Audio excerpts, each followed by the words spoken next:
A mensagem mais poderosa do mundo. A aposta, por Anton Chekhov. Era uma escura noite de outono. O velho banqueiro passeava de um lado para o outro no seu gabinete, recordando a festa que dera 15 anos atrás, também no outono. Nela se haviam reunido muitas pessoas de espírito, entre as quais figurava grande número de sábios e jornalistas, que haviam travado entre si conversas bastante interessantes. Um dos assuntos discutidos foram a pena de morte, contra a qual a maioria dos convidados se manifestara, considerando-a obsoleta, indigna de povos cristãos e imoral.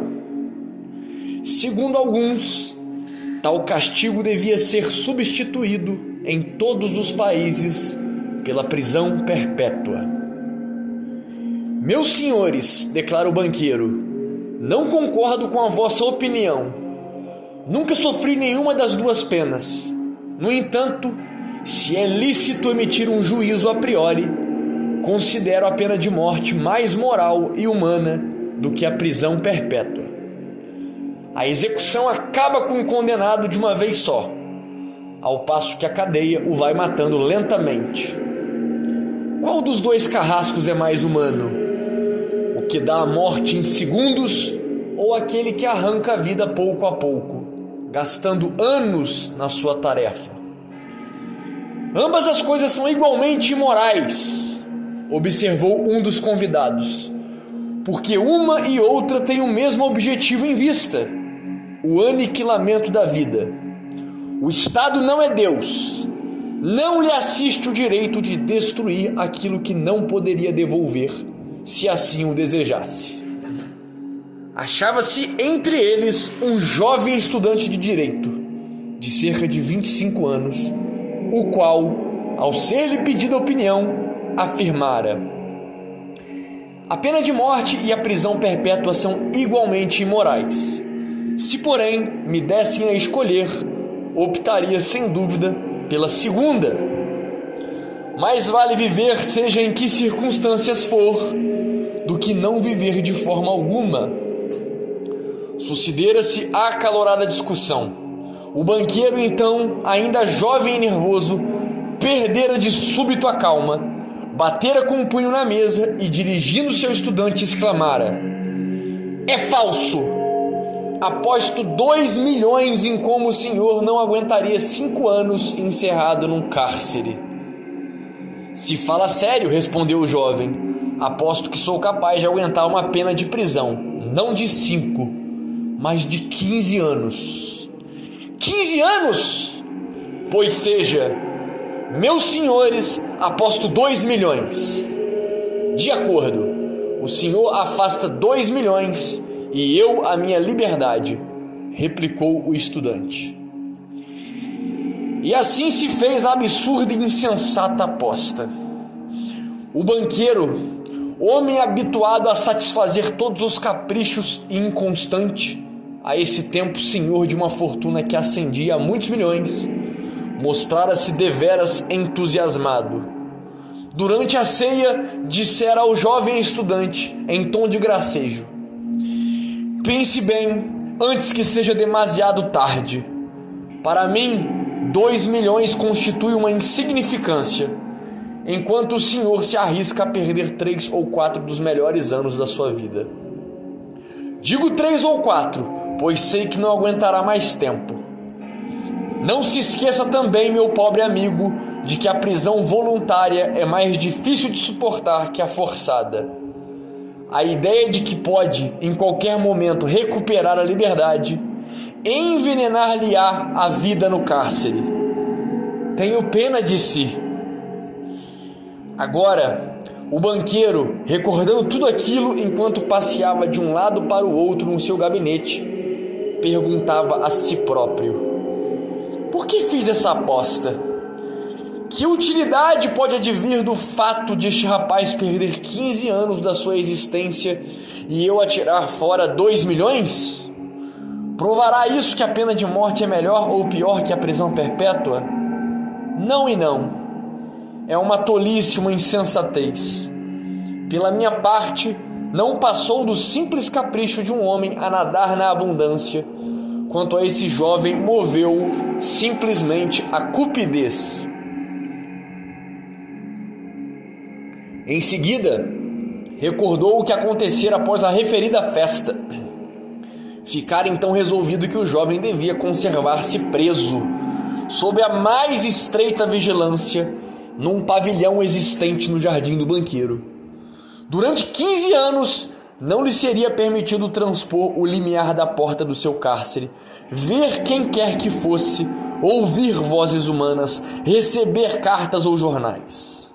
Podia, no entanto, se assim o desejasse, dispor de um instrumento musical, ler livros, escrever cartas, beber vinho e fumar. De harmonia com o contrato, estava autorizado a comunicar, embora apenas em silêncio, com o mundo exterior, através de uma janelita aberta com esse fim.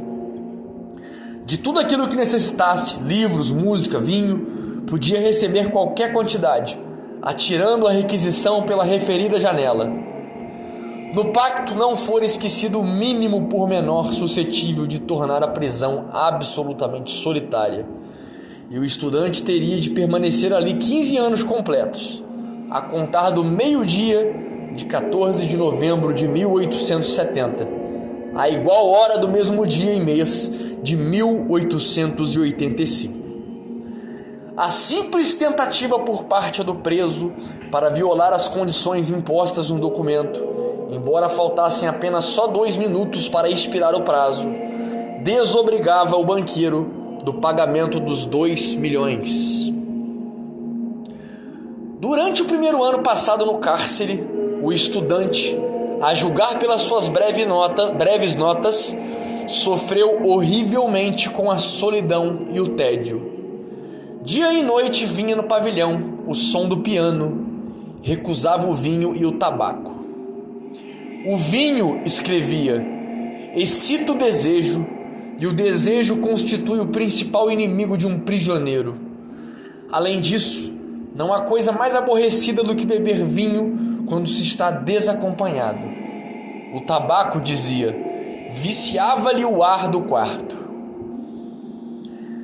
Durante o primeiro ano, os livros enviados ao jovem encarcerado eram principalmente do gênero ligeiro, romances com complicadas intrigas amorosas, novelas policiais, contos fantásticos, comédias e etc. No segundo ano, deixou de ouvir a música no pavilhão e nos bilhetes que arremessava pela janela, o prisioneiro só pedia obras de autores clássicos. No quinto, voltaram a soar as notas do piano e o jovem requisitou o vinho. Aqueles que o vigiavam pela janela diziam que passou todo esse ano a comer, a beber, estendido na cama. Bocejava com frequência e falava consigo próprio em tom irritado. Não lia. Às vezes de noite sentava-se a escrever. Ocupava-se nessa tarefa durante longo tempo e de manhã rasgava tudo o que escrevera. Ouviram-no chorar em várias ocasiões. Na segunda metade do 6º ano, o prisioneiro dedicou-se afincadamente ao estudo de línguas, filosofia e história. Atirou-se a essas matérias com tal avidez que o banqueiro mal tinha tempo de lhe adquirir os livros de que necessitava. No espaço de 4 anos, foram comprados a seu pedido cerca de 600 volumes. Foi nesse período de fome de leitura que o banqueiro recebeu dele a seguinte carta: Meu querido carcereiro, escrevo-lhe essas linhas em 6 línguas. Dê-as a ler a pessoas entendidas na matéria. Se não encontrar nelas qualquer falta, peço-lhe que mande disparar um tiro no jardim. Pela detonação, ficarei a saber que não foram baldados os meus esforços. Os gênios de todos os séculos e de todos os países exprimem-se em idiomas diferentes, mas neles arde a mesma chama. Se soubesse a celestial felicidade que experimento agora, que posso compreendê-los. O desejo do jovem foi satisfeito. O banqueiro mandou disparar 2 tiros no jardim. Mais tarde, ao cabo do 10º ano de cárcere, o prisioneiro permanecia sentado, imóvel, diante da mesa, lendo apenas o Evangelho. O banqueiro achava muito estranho que um homem que durante 4 anos decora 600 volumes eruditos gastasse quase um ano na leitura de um livro pouco volumoso e fácil de compreender. Ao Evangelho seguiram-se a história das religiões e a teologia. Durante os 2 últimos anos de reclusão, o estudante leu muitíssimo, servindo-lhe qualquer gênero, indistintamente. Tão depressa se agarrava às ciências naturais, como se voltava para Byron ou Shakespeare. Às vezes enviava um bilhete em que pedia ao mesmo tempo um livro de química, outro de medicina, um romance e um tratado filosófico ou biológico. Reparando nos gêneros de leitura a que se entregava, dir-se-ia tratar-se de um náufrago que, nadando no mar, entre os restos de um navio, desejoso de salvar a sua vida, se agarrava freneticamente às tábuas que se lhe depravavam. Ao recordar tudo aquilo, o velho banqueiro pensava: amanhã, ao meio-dia, é posto em liberdade. De acordo com o contrato, terei de pagar-lhe 2 milhões. Se assim fizer, tudo estará perdido para mim. Ficarei completamente arruinado. 15 anos antes, o banqueiro possuía um número incontável de milhões, enquanto agora receava perguntar a si próprio o que seria mais elevado: se o montante da sua fortuna, se o das dívidas. O jogo na bolsa, as especulações arriscadas e uma veemência de caráter que não conseguira nunca dominar, nem mesmo na velhice, haviam, pouco a pouco, levado os seus negócios à decadência. O homem rico e orgulhoso, sem apreensões, seguro da sua pessoa, tornara-se um banqueiro de segunda ordem, que temia cada subida ou baixa registrada no mercado. Maldita aposta! Murmurava o velho, levando as mãos à cabeça num gesto de desespero. Por que não morreu esse homem? Tem 40 anos apenas. Vai levar-me tudo o que me resta. Casará, gozará a vida, jogará na bolsa. Enquanto eu terei de o contemplar com inveja, como um mendigo, eu ouvi-lhe todos os dias as mesmas palavras: é ao Senhor que devo a minha felicidade. Permita-me que o ajude. Não é demasiado? A única coisa capaz de me salvar da falência e da vergonha seria a morte desse homem. O relógio acabava de bater às 3. O banqueiro pôs-se à escuta. Naquela casa todos dormiam. Apenas se ouvia do outro lado da janela o rumor das árvores cobertas de gelo, agitadas pelo vento. Procurando não fazer o mínimo ruído, o velho tirou do cofre forte a chave da porta que não fora aberta nos últimos 15 anos. Vestiu o sobretudo e saiu. O jardim estava escuro e gelado. Chovia. Um vento úmido e cortante gemia, não deixando as árvores um instante de repouso. Por mais que se esforçasse, o banqueiro não conseguia distinguir o solo, nem as brancas estátuas, nem o pavilhão, nem as árvores. Ao aproximar-se do local onde se erguia o cárcere do estudante, chamou 2 vezes pelo guarda, não tendo obtido resposta. O homem, evidentemente, abrigara-se do mau tempo e naquele instante estava a dormitar em qualquer canto da cozinha ou da estufa. Se eu tiver coragem de executar o meu intento, pensou o ancião, as suspeitas recairão, em primeiro lugar, sobre o guarda. Tateando, encontrou os degraus e a porta. Entrou no vestíbulo do pavilhão. Em seguida, enfiou por um estreito corredor e acendeu um fósforo. Não havia ali viva alma, apenas se lhe deparou uma cama por fazer e ao canto a sombra de um fogão de ferro fundido. Os selos da porta dos aposentos do prisioneiro achavam-se intactos. Quando o fósforo se extinguiu, o banqueiro, a tremer de impaciência, espreitou pela janelita. No quarto brilhava a débil luz de uma vela. O prisioneiro, de que só viam as costas, o cabelo e as mãos, estavam sentado ao pé da mesa. Sobre esta, as duas cadeiras e o tapete, havia livros abertos. Decorreram 5 minutos sem que o ocupante daquele quarto esboçasse um movimento. Em 15 anos de prisão, aprendera-se a conservar-se sentado em perfeita imobilidade. O banqueiro bateu com os dedos na janela, mas nem assim o prisioneiro se mexeu. Arrancou então os selos da porta e meteu a chave na fechadura. Esta, coberta de ferrugem, deixou ouvir um gemido rouco e a porta rangeu. O ancião esperava escutar imediatamente um grito de espanto e o som de passos, mas 3 minutos se passaram e lá dentro tudo continuou tão calmo como antes. O banqueiro resolveu entrar.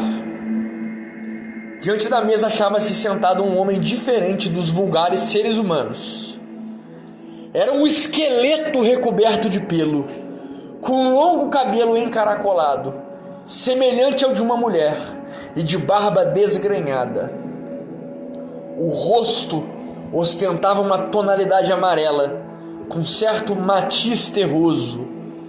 Tinha as faces encovadas, as costas compridas e estreitas, e a mão sobre a qual descansava a cabeça estava coberta de cabelo. Era tão magra e diáfana que contemplá-la até causava pena. A sua comprida cabeleira começara já a encanecer, e ninguém acreditaria que aquele rosto senil, emaciado, pertencesse a um homem de 45 anos apenas. Em cima da mesa, diante de sua cabeça inclinada, via-se uma folha de papel, na qual havia algo escrito em letra miudinha. Pobre homem, pensou o banqueiro, está a dormir e provavelmente a sonhar com milhões. Bastar-me-á pegar neste ser semi-morto, atirá-lo para cima da cama, apertá-lo um pouco com o travesseiro, e nem o mais minucioso exame descobrirá qualquer sinal de morte violenta. Antes, porém, leiamos o que ele escreveu. O ancião pegou na folha de papel que estava sobre a mesa e leu.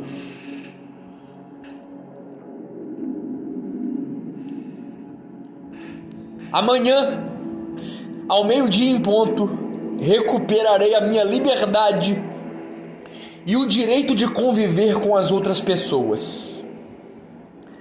Antes de deixar esse quarto rever o sol, julgo, contudo, necessário dirigir-vos algumas palavras.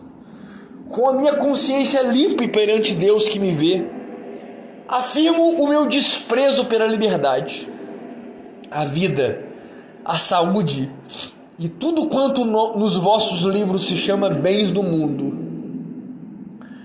Durante 15 anos, estudei atentamente a vida terrena. Verdade é que eu não via nem a terra, nem os homens, mas, através dos vossos livros, bebia aromático vinho, entoava cânticos, perseguia nas florestas veados e javalis, amava mulheres e beldades vaporosas como nuvens criadas pela magia do gênio dos vossos poetas. Visitavam-me de noite e murmuravam-me contos maravilhosos que me embriagavam os sentidos. Nos vossos livros eu escalava os cumes do Elbrus e do Monte Branco, donde avistava de manhã o sol a nascer e à tarde a inundar o céu, o oceano e as cristas das montanhas com o seu ouro carmesim. Via dali por cima de mim brilharem os relâmpagos, rasgando as nuvens, contemplava florestas verdes, campos, rios, lagos, cidades.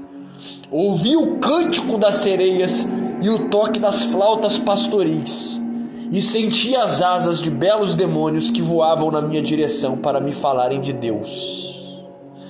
Graças aos vossos livros, despenhava-me em abismos sem fundo, obrava milagres, incendiava cidades, pregava novas religiões, conquistava reinos inteiros. Os vossos livros deram-me a sabedoria. Tudo quanto o infatigável pensamento humano criou durante séculos achava-se comprimido numa pequena bola dentro de meu cérebro. Sou mais inteligente que todos vós, bem o sei. E desprezo os vossos livros, desprezo todos os bens e a sabedoria deste mundo. Tudo é fútil, efêmero, quimérico e enganoso, como uma miragem. Embora sejais orgulhosos, sábios e belos, a morte há de apagar-vos da face da terra, como os ratos dos campos. E a vossa descendência, a vossa história, a imortalidade dos vossos gênios desaparecerão, gelados ou consumidos pelo fogo, juntamente com o globo terrestre. Sois insensatos e seguis caminhos errados. Tomais a mentira pela verdade e a fealdade pela beleza.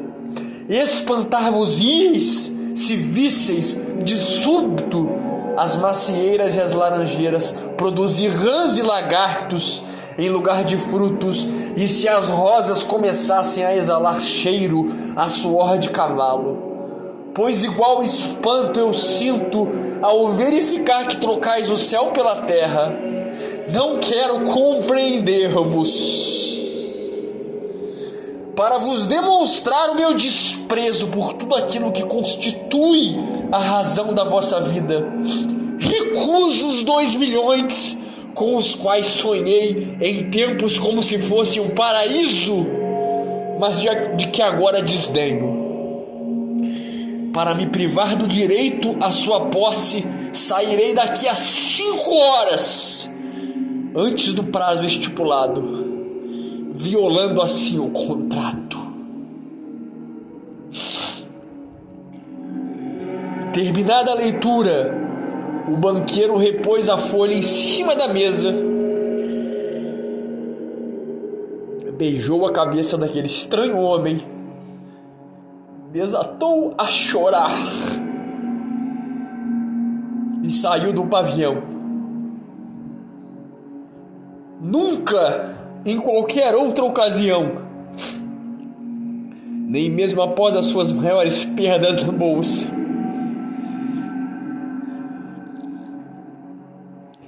ele experimentara tamanho desprezo por si próprio, como agora. De volta a casa, atirou-se para cima da cama, mas durante largo tempo a excitação e as lágrimas não lhe permitiram adormecer. Na manhã seguinte, os guardas acorreram muito pálidos e comunicaram ao banqueiro que tinha visto um homem do pavilhão saltar da janela para o jardim, dirigir-se para o portão e depois desaparecer.